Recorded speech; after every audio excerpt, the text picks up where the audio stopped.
Olá!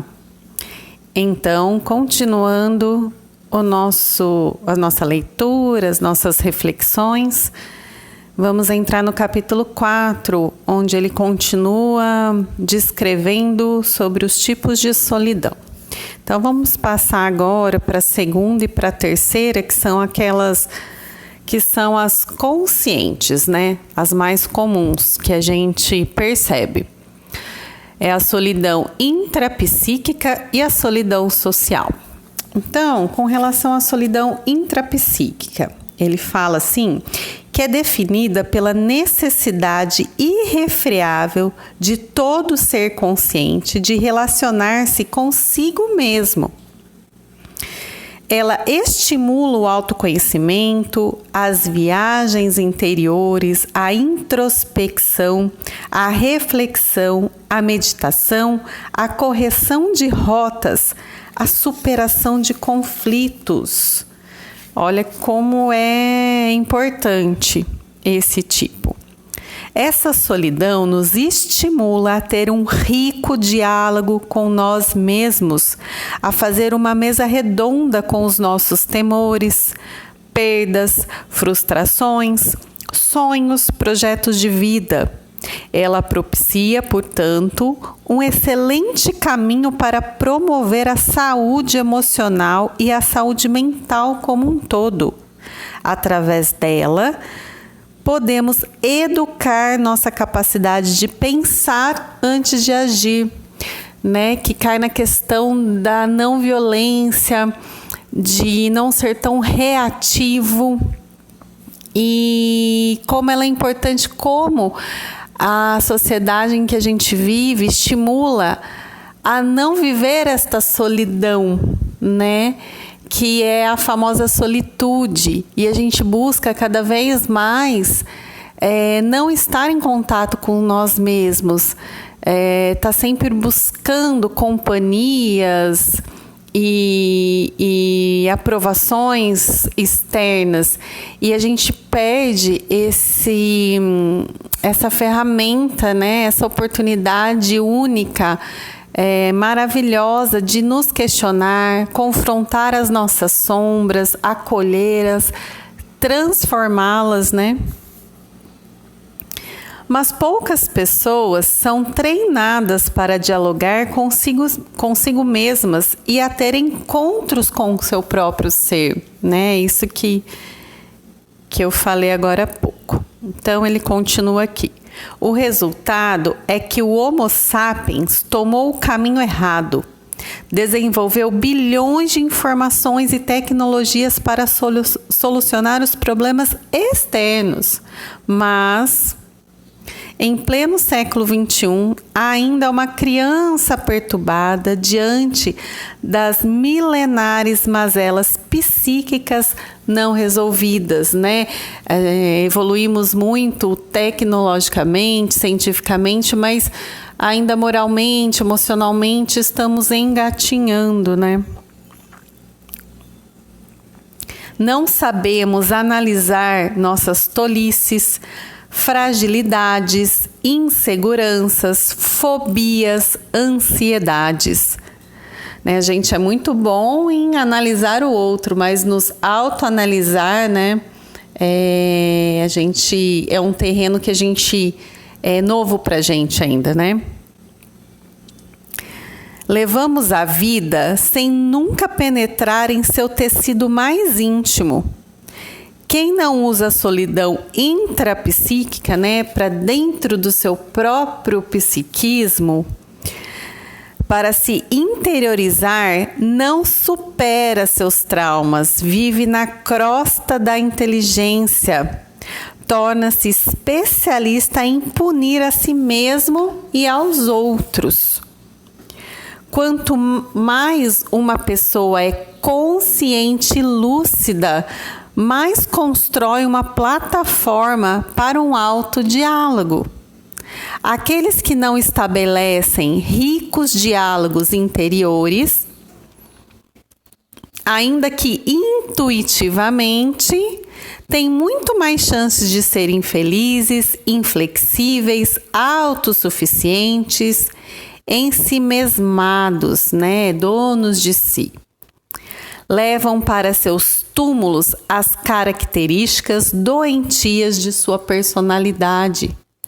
Grande parte das doenças psíquicas não seria desenvolvida se fôssemos treinados desde a mais tenra infância a desenvolver um autodiálogo capaz de nos fazer repensar nossas perdas e frustrações. A introspecção sadia gera sonhos, inspirações, aspirações, intuição, criatividade, prazer. E é ela que nos proporciona essa religação, essa conversa com o nosso Pai Criador. Aí ele vai falar dessa solidão intrapsíquica de Deus. Deus é envolvido pela solidão intrapsíquica, será? Devemos nos lembrar que essa solidão é uma dádiva que alimenta a interiorização, a reflexão, a meditação. Se Deus é um ser consciente de sua identidade, ele provavelmente experimenta essa solidão nos mais diversos níveis e profundidade. Mas como Deus a superou? A única explicação filosófica e psicológica que vem à minha mente é que duas grandes causas impediram que a imortalidade de Deus Pai, eloquentemente proclamada no Sermão da Montanha, comprometesse a sua saúde psíquica e seu encanto pela existência. Essas causas tecem o segundo segredo subjacente na oração do Pai Nosso.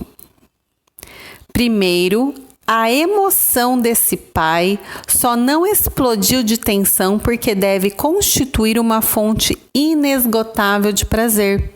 Segundo, ao contrário dos humanos que usam mal o seu tempo, Deus usou seu intelecto para realizar um eterno encontro consigo mesmo, para gerar inumeráveis e intermináveis autodiálogos, né?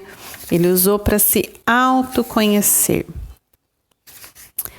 Sem essas duas causas, Deus não teria fôlego para, depois de incontáveis milhões de anos, se colocar como um pai, e muito menos para ter paciência com a humanidade e falar-lhe de amor. O prazer e os autodiálogos de Deus foram suficientes para levá-lo provavelmente a fazer da solidão intrapsíquica um oásis no passado incomensurável. Aqui eu entendo que ele está dizendo de um tempo antes da nossa criação. Eu creio que não somos seres exclusivos no universo, mas falando de humanidade terrena, né, sem levar em conta as outras humanidades, as outras criações de Deus, antes mesmo da nossa criação, antes mesmo da gente poder estar enquanto seres humanos para podermos o conhecer, e ele vinha através de Jesus pedir essa reconexão, né? Eu entendo essa parte dessa maneira. Mas não foram suficientes para resolver sua solidão social, né? Então teve um momento de interiorização consigo mesmo, mas quando a gente leva para um nível social, aí é diferente. Por isso, Jesus proclama a oração do Pai Nosso. Deus depende do amor dos filhos e não apenas de si mesmo. Somos seres sociáveis, né? Ele depende do relacionamento com os outros e não apenas com ele mesmo. Um tédio insuportável é outro subcapítulo aqui. Se com a nossa estrutura psíquica tivéssemos experimentado a solidão de Deus, teríamos destruído nossa saúde mental nos primeiros quantums de tempo. Como na eternidade o tempo inexiste, chamo de quantum de tempo, uma unidade teoricamente mensurável. Mas o Deus apresentado por Jesus, embora solitário, não tem sombra de ter vivido um passado angustiado, mal-humorado, apreensivo ou tenso. Ao contrário, seu passado, ao que tudo indica, foi sereno, pacífico, afetivo. Quando Jesus pisou nesta terra, revelou que Deus era tranquilo, compreensivo, altruísta, compassivo, né? Ele veio trazer a ideia do Deus de amor. O próprio Jesus expressou concretamente essas características ao acolher Judas na traição e Pedro na negação. Está lá no Evangelho de Lucas. O mestre dos mestres demonstrou também que Deus alivia o cansaço, né? Vinde a mim todos que estáis cansados e eu vos aliviarei. Ama o discriminado e se preocupa com os sentimentos ocultos dos rejeitados da terra, né? Expressou que Deus não faz distinção de pessoas, não discrimina ou exclui. Ao contrário, leva em altíssima conta cada ser humano, independente de seu status e de sua moral, independente do estágio evolutivo em que a gente se encontra, né? Quem não é compassivo, tolerante e afetivo consigo mesmo, não será assim com os outros. Olha que frase curta e de profunda reflexão. Quem não é compassivo, tolerante e se gosta, se ama, se cuida, não será assim com os outros, porque ninguém consegue dar o que não tem, já falava os nossos grandes filósofos. Na Torá e no Antigo Testamento, especificamente no livro do Êxodo, Deus faz uma recomendação direta e surpreendente. Ama o próximo como a ti mesmo. Jesus repete enfaticamente essas palavras diversas vezes. Está lá nos evangelhos de João também. Essa frase mundialmente conhecida foi recitada e estudada teologicamente, mas não sobre o foco da psicologia, e por isso permanece incompreendida. Ao recomendar que amemos o próximo como a nós mesmos, Deus está falando sobre sua própria experiência de vida, sobre sua forma de relacionar-se consigo e com os outros. Deus tem um romance saudável com o próprio ser, uma autoestima elevadíssima, ama a si mesmo e por isso pode amar o seu próximo. Ele tem amor de sobra, não falta, ele distribui o amor que ele tem, né, pela criação mesmo. Como é onipresente, abraça toda a humanidade. Quem não tiver um caso de amor consigo mesmo, jamais amará as pessoas com quem se relaciona. Quem não é apaixonado pela vida, pela existência, não terá amor pela humanidade, viverá apenas para cultivar as próprias vaidades. Né? Aquela questão que se você não... A gente exige que o outro nos dê aquilo que nem mesmo nós nos damos, né? Amor, atenção, cuidado. Aí ele fala sobre a solidão social de Deus. Deus não apenas possui a solidão intrapsíquica, mas também a solidão social. Agora chegamos ao tempo do Sermão da Montanha. Por que se Deus dá tanta importância à oração? Nada parece tão arcaico quanto orar, seja com palavras, gestos, rituais ou pensamentos. Mas nada é tão insubstituível quanto a oração, que, seja ela qual for, representa um diálogo entre o ser humano e Deus. Então, não deveria ser uma coisa só repetida com palavras. A gente deveria realmente parar e pensar o que a gente está falando para Deus. Quando você conversa com alguém, você minimamente não se escuta, não reflete sobre o que você está falando ali naquela conversa. Então, que a gente possa relembrar de fazer isso quando a gente está nesse diálogo com Deus, né?